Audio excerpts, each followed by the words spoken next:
औज़ुबिल्लाहिस्मिनशैतानिर्रजीम बिस्मिल्लाहिर्रहमानिर्रहीम। प्यारे बच्चों, अस्सलाम वालेकुम वरहमतुल्लाहि वबरकातुहू।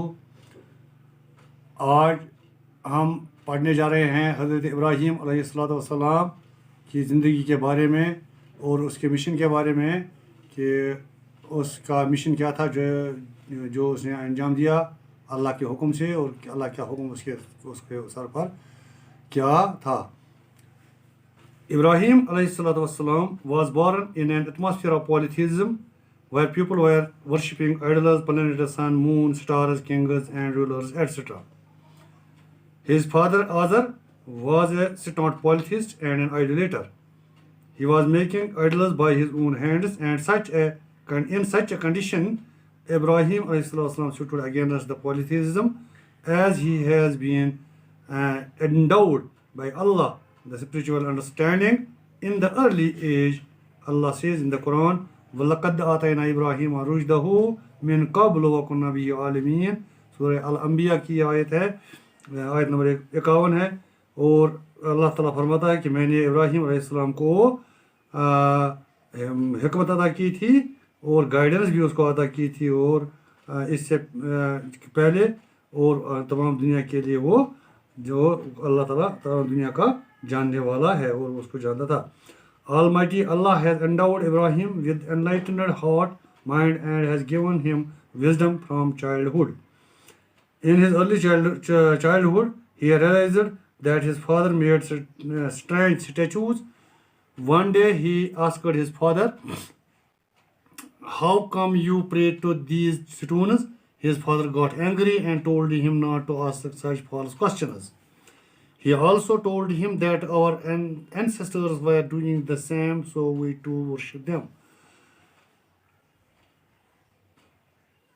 Then Ibrahim said, "Verily, I find you and the whole society among the wrongdoers."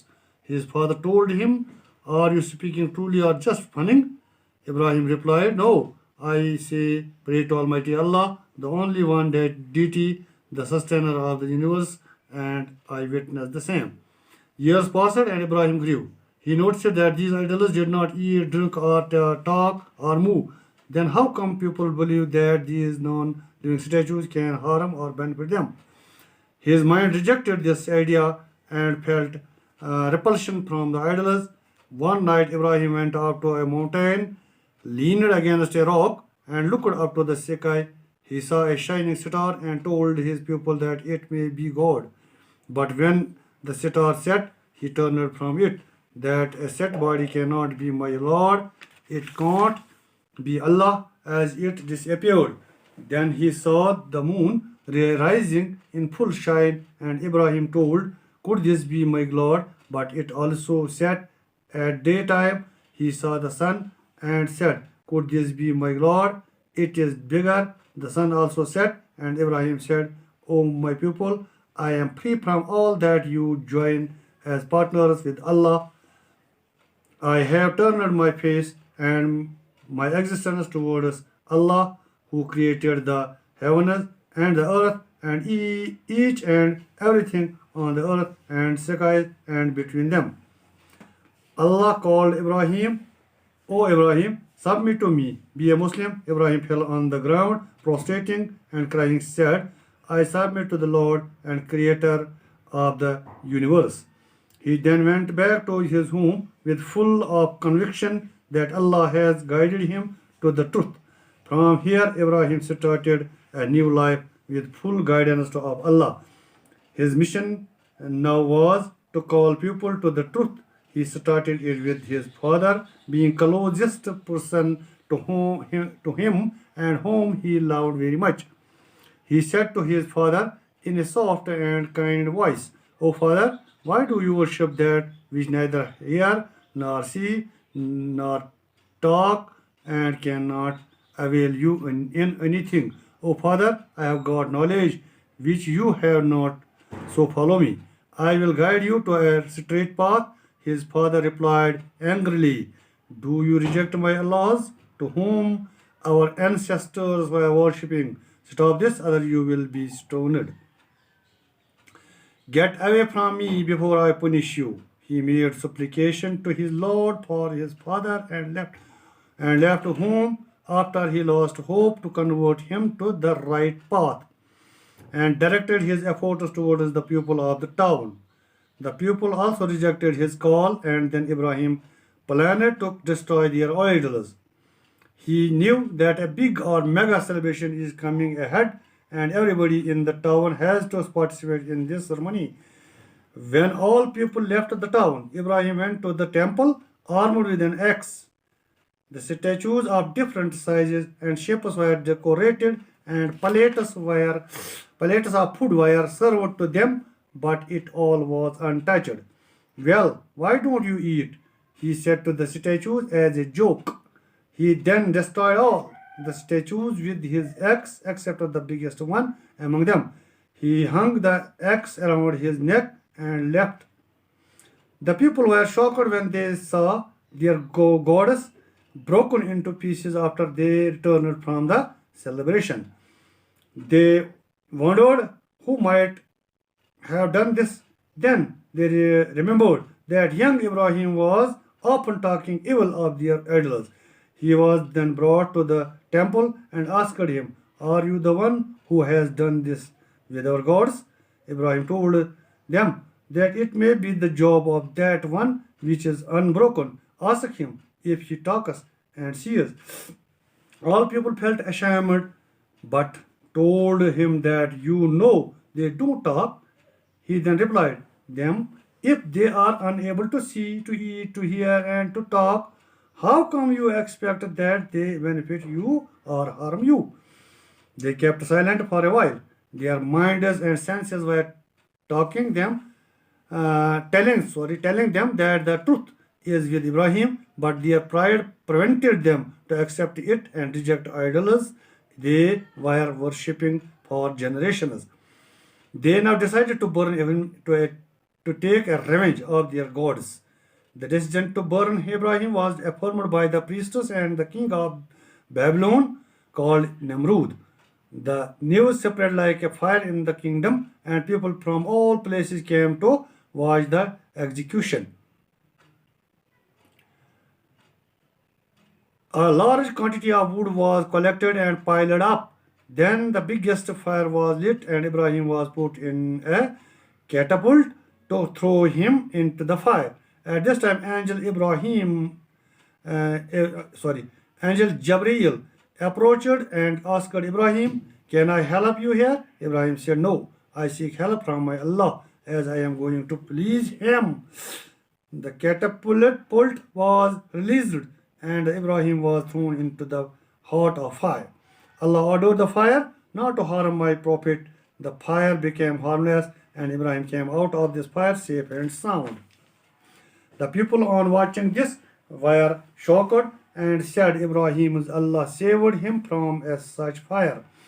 The king of Babylon, Nimrud, has declared himself as Allah of the people of his kingdom. On watching the event of fire, he felt that his false godliness is in danger. He started debate with Ibrahim, and he said to Ibrahim, "What your Allah can do?" Ibrahim replied that my Allah is so powerful that He gives life and death. Nimrud said, "I too can do it." Ibrahim said, "My Allah raises the sun in the east and sets it in the west. Can you make it rise in the west?" The king here became speechless and had no answer to this question. He was disgraced before his pupil. Ibrahim left him there and went on to his mission, calling people to worship only one Allah. Only a woman, Sarah alayhi salam, and a man named Lut alayhi salam believed in Allah and followed Ibrahim. They crossed Babylon, went through Syria and Palestine, calling people to Allah. By that time, Ibrahim married Sarah and hoped that they will raise children who will spread the message of Allah after their death. Lut went to the land of Sodom and settled there. Sarah got no children. She offered Hajra, her servant, as wife to her husband and prayed Allah to bless Hajra and Ibrahim with a child. This supplication of Hara was accepted by Allah and Ismail was born. After 14 years, Sarah too was rewarded by Allah with a son Ishaq in spite of her old age. One day Ibrahim asked Hajra to prepare herself and Ismail for a long travel. They kept across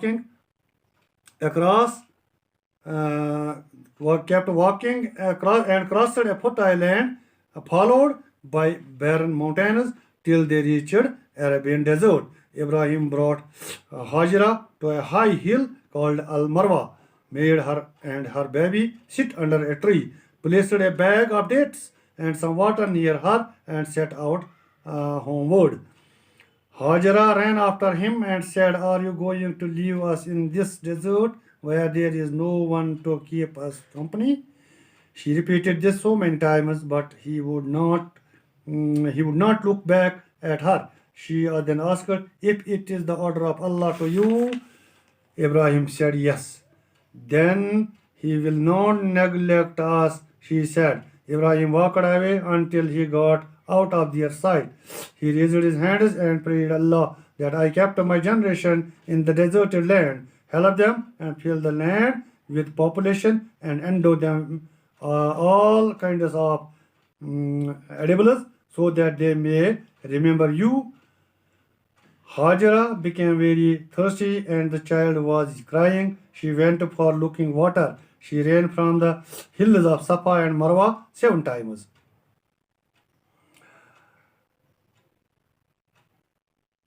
Then she saw a burst of water came out of the feet of Ismail. She stopped water from all sides and called it Zamzam. This place was then named Zamzam well. Muslims till this day drink water of Zamzam well, and during Hajj they walk between Safa and Marwa 7 times to commemorate this event. By the time some Arabs settled there and became the permanent residents, the whole valley became alive. The Ismail grew up and learned Arabic. Meanwhile, Ibrahim, who had not seen his son since he was a baby, came back to Mecca to visit him. When Ismail saw his father, he became very happy. He hugged his father and greeted him. But Allah wanted to put them in another test, and it was a tough test indeed. During one night, Ibrahim had a dream. He came to Ismail and said, "Oh my son, I have seen in a dream that I am slaughtering you as a sacrifice to Allah. So what is your opinion?" Ismail knew that it is an order of Allah to his father, and he said without any hesitation that, "O father, do what you have been commanded. You will find me among the very patient people, inshallah." They both submitted to Allah. Ibrahim laid his son prostrate, put his forehead on the ground, and directed a sharp knife towards his neck. At this very moment, Allah called him, "O Ibrahim, you have fulfilled your dream. Thus we reward the good doers." A big sheep was sent down from heaven to be slaughtered in place of Ismail, which Ibrahim did, and they had a big celebration that day. This event is celebrated every year by all Muslims. It is Eid al-Adha, where we slaughter the sacrificed cattle. Ibrahim and Ismail kept on calling people to worship Allah. At that time, there was no place built for the worship of Allah. Ibrahim wished there could be such a place where people would be in peace and concentrate solely for the worship of Allah. His wish was answered when Allah ordered him to build the sacred house, the Kaaba. Ibrahim said to Ismail, "O Ismail, Allah has ordered me to build Kaaba. Will you help me?" Ismail said, "Yes."